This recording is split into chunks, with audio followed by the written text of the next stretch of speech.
কবি Alex D ফিগোৰ কবিতা।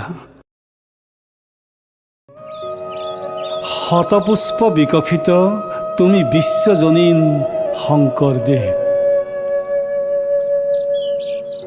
এটা জাতিৰ মহান সূত্ৰধাৰ তুমি, সভ্যতাৰ সোণালী কিৰণ আৰু সমন্বয়ৰ বুঢ়া ব্ৰহ্মপুত্ৰ। হে মহাসংস্কৃতিবান, তুমি এই লোহিত অসমৰ প্ৰথমগৰাকী সাংস্কৃতিক দিক্পাল। মহামিলনৰ মহাজাতি নিৰ্মাণ তোমাৰ শিৰাই শিৰাই বহ্নিমান।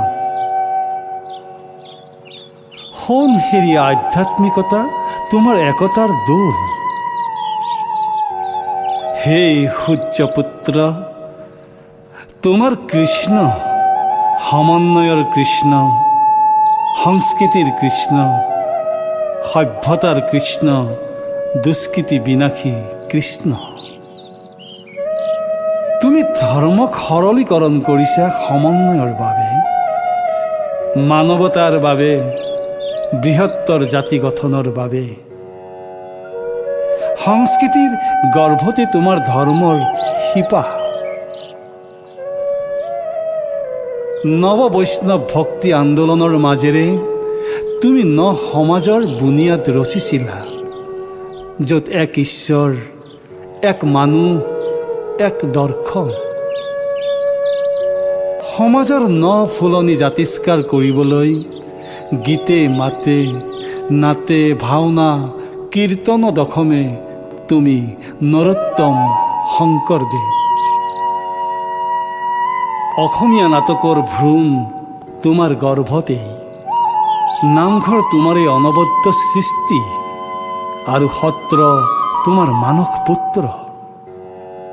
সত্ৰৰ বুকুতে সত্ৰীয়া সংস্কৃতি তোমাৰ নতুন উন্মেষ।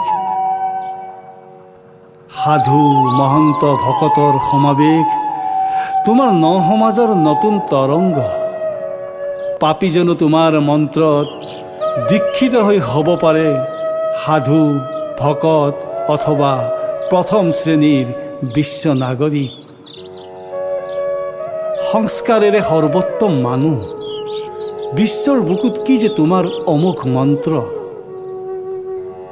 সেইবাবেই তুমি বিশ্বজনীন জ্ঞান, প্ৰজ্ঞা, সাধনা, কৰ্ষণ আৰু মানৱতাৰ বট বৃক্ষ। সেয়ে তোমাৰ আলোকেৰে সমুজ্জ্বল এই বহল বিশ্ব।